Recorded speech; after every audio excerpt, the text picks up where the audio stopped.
welcome back to DWP Corruption, and Paul, who's provided the radio station, and many thanks for that. Right, back to common purpose. As you can see, it's to lead beyond authority, and the cronyism within different departments, whereby people gain power, gain support by lying, deceit, corruption, conspiracy, collusion, etc. And you know, this is what takes away the fair hearing for the UK public, you know, which they are entitled to under the Human Rights Act 6.1, which no longer really stands for anything, I must say.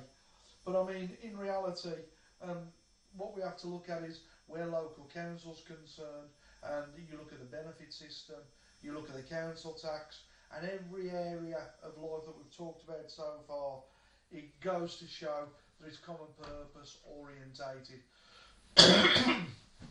One of the bodies I had to contact was the government ombudsman, a lady by the name of Gwen Harrison, who turned out to be one of the most corrupt ombudsmen that I could ever meet within my life.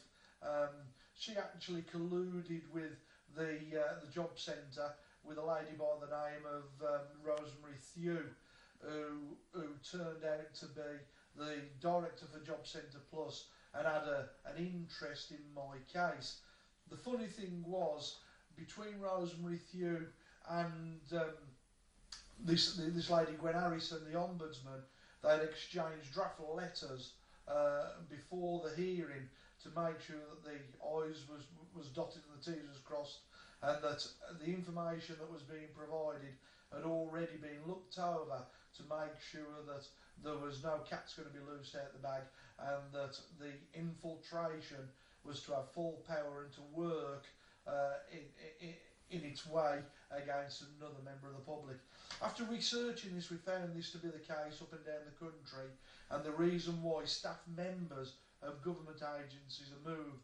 We now know that Rosemary Thew is the director for the Driving Standards Association, and that basically means that she works down in Swansea in the safety realms of the traffic and anything else that's to do with the public where transport's concerned. I wonder how many corrupt moves she's made on members of the public, why she's been there, and how many people's lives she's ruined by the common purpose aspect to lead beyond authority. You know, this is something that we have to consider, and you have to start to understand that common purpose is in every area of life.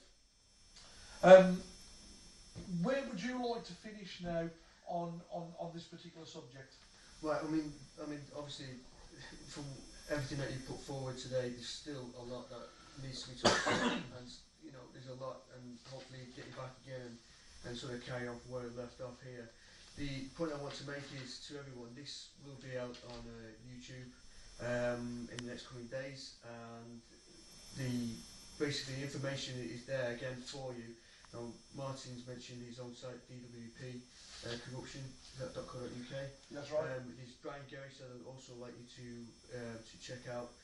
Obviously, that links to the common purpose. This subject is vast, and it touches everyone, as you said, Martin, there. So it's not all doom and gloom. It's only doom and gloom if everybody feels that there's nothing they can do. Well, I think the most important aspect is to save some members of the public from any further frustration.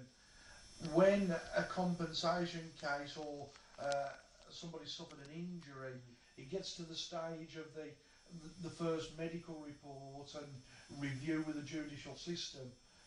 People have got to understand that the corruption is already involved in it. It's too late.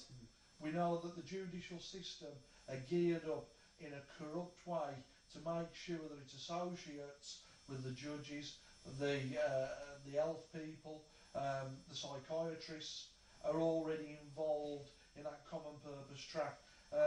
I had a particular dealing with a Mr. Steenhart down in Roehampton Hospital in London, who was the most corrupt psychiatrist that I'd ever believed you could ever find. Purely from the point of view, I know for a fact that he sat this person down in their office, he spoke to them, and when the report finally came through, it was nothing to do with the questions that it actually asked this person. And if you was to read the report, you would have thought it was somebody that needed a straitjacket. Now, if you can get a corrupt psychiatrist like Steenhart working at Rollington Hospital like that deals with people who have suffered the effects of drugs and alcohol, etc., and he can do something like that and work alongside Rag and Co solicitors and some of the most important people that you would expect in life to back and support, then, you know, where's this country going? Because these people that have got, you know, appointments next week with psychiatrists or even, psychologists or whatever you want to call them, then there's no hope, because these people are going to go next week, they're going to be able to see this video and they're going to be able to expect of what's going to happen. And, you know, that's the first thing in accepting that you're dealing with a corrupt organisation. And the chances then you will understand it's gone through the surgeon, it's gone through the psychiatrist, it's gone through the entire system. If the police are involved in the IPCC, the judiciary, the council, you've got no chance. And, you know, I went through absolutely everybody, including the Law Society, the Ombudsman, the Council, DWP, Job Centre Plus. I can name a list as long as my arm, and found that because of the huge impact of common purpose training with all these organisations, including the government, it left us in a position that was very, very negative indeed. So basically, and to wrap up, as you put it there, the moment that anybody feels that something's not right or they can't move forward, you need to think yourself, well, this is common purpose and it's already set up, and basically it's geared in this way. Okay, everything that Martin said today, and it's all been researched. It's not just words. It's all been gone through the people, the places and the names. What I need everybody to do is take note of this, watch the video on YouTube, listen again to the show, okay, and take note and actually act on this information. It's no good just letting this go and we all come together. Don't forget the sites that Martin mentioned that we can all join in on. Certainly, the advice is there for you, and anybody that's suffering at the hands of the DWP, you know, just to close and mention, because I think this will have some impact. One of the circuit judges, Judge Hickinbottom, from down in South Wales, he plays a dual role. He's also on the board of the DWP that looks at cases as to whether they claim benefit or not. So when you look at somebody there having an interest in both jobs and dealing with the public, you know, it's all connected, and this is what it's all about. And this is, as you can see, you know, part of the theme, to make sure that the public don't get a fair hearing, and that's most important. The sheets that I've got in front of me that I've made this speech from can be made available if you've got any interest. If you email me with your address at m for Martin _ ARTINOS at yahoo.co.uk requesting the sheets, I'll more than happy drop them in the post for you for a nominal fee of £2 and get you copies of that, as long as you provide me with an address to send them to. The £2 doesn't go in my own pocket, it's part of the system. It goes into the site to allow for printing and obviously spreading the word.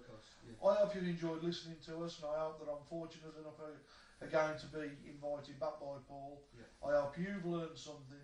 I certainly have, listening to myself again and listening to Paul, and I look forward to seeing you again. Bye for now. Okay guys, just let us say thanks for listening and thanks for watching, and we'll all speak again soon. Take care.